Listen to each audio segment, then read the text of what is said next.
Selamat pagi Bapak Ibu, Saudara-saudariku yang terkasih dalam nama Tuhan kita Yesus Kristus. Kita bertemu kembali dalam sapaan renungan harian pada hari ini. Mari kita berdoa. Kasih karunia Tuhan kita Yesus Kristus, kasih setia dari Allah Bapa dan persekutuan Roh Kudus itulah kiranya menyertai kamu. Amin. Renungan harian untuk kita pada hari ini yaitu yang tertulis dalam 2 Korintus 12 ayat 9. Tetapi jawab Tuhan kepadaku, cukuplah kasih karuniaku bagimu, sebab justru dalam kelemahanlah kuasaku menjadi sempurna. Sebab itu terlebih suka aku bermegah atas kelemahanku, supaya kuasa Kristus turun menaungi aku. Demikian pembacaan firman Tuhan. Bapak Ibu, saudara-saudariku yang terkasih dalam nama Tuhan kita Yesus Kristus, setiap kali di dalam doa dan di dalam permohonan pribadi, atau di dalam kehidupan kita sehari-hari, kita selalu meminta kekuatan daripada Tuhan. Benar Bapak Ibu?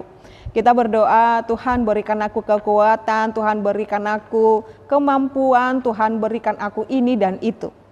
Tetapi jauh di atas semuanya itu ketika keimanan seseorang telah banyak diuji oleh karena banyaknya pergumulan, oleh karena banyaknya derita hidup, atau bahkan perjuangan di dalam pemberitaan firman Tuhan, atau bahkan banyak hal yang boleh dikerjakan, ternyata bukan menjadi kegagahan kita meminta dan memohon belas kasih Tuhan oleh karena banyaknya perbuatan baik, penginjilan yang kita lakukan, pelayanan yang baik kita lakukan, bukan menjadi dalih mengatakan bahwa aku berhak nih untuk kasih dan kemurahan Tuhan, aku berhak untuk berkat Tuhan oleh karena semua kebaikan, perbuatan baik atau hal yang baik.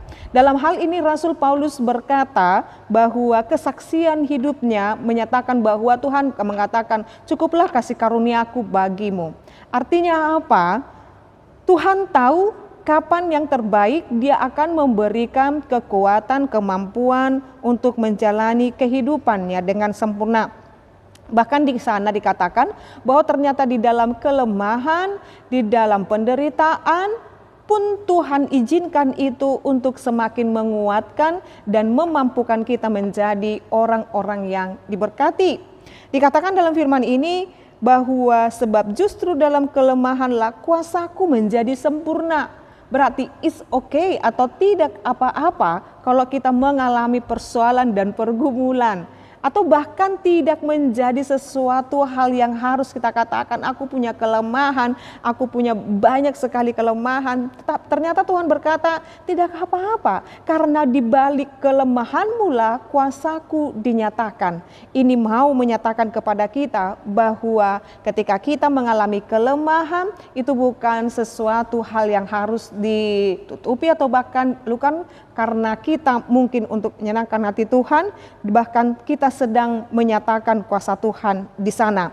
Maka di saat kita mengalami kelemahan, mintalah dan katakan kepada Tuhan, ini aku Tuhan, dengan segala kelemahanku, nyatakanlah kuasamu atas hidupku. Sebab kelemahanku bukan melemahkan aku untuk memberitakan firman-Mu, kelemahanku bukan membatasi aku melakukan kebaikan, kelemahanku bukan menjadi dalil bagiku untuk tidak menyenangkan hati Tuhan, tetapi kelemahanku adalah kekuatanku sebab Tuhan yang akan memampukan aku. Mari bangkit Bapak Ibu, mari bangkit saudara-saudariku. Tetap optimis menjalani hari-hari, Tuhan akan memampukan. Amin, kita berdoa. Terima kasih ya Allah Bapa kami, Engkau terus menyatakan kemurahan-Mu dalam hidup kami. Terima kasih Tuhan, baik dalam segala kelemahan, dalam segala kekurangan kami, Engkau mau menyatakan bahwa Engkau adalah Allah kami yang sungguh luar biasa. Ajarkan kami untuk tetap berlaku setia dan hidup berkenan di hadapan Tuhan. Kami berdoa buat setiap pelayanan-pelayanan atau bahkan pelayan atau umat Tuhan dimanapun mereka berada, kiranya Tuhan memberkati mereka. Kami berdoa buat kesejahteraan bangsa negara kami Indonesia ini, bahkan di mana tempat kami tinggal ini Tuhan kiranya memberkati. Hanya dalam nama-Mu Yesus Kristus dan pimpinan Roh Kudus kami berdoa dan mengucap syukur. Anugerah daripada Tuhan kita Yesus Kristus, kasih setia dari Allah Bapa dan persekutuan Roh Kudus itulah kiranya menyertai dan memberkati-Mu sekarang sampai selama-lamanya. Amin. Selamat pagi Bapak Ibu Saudara-saudariku, Tuhan Yesus memberkati. Shalom.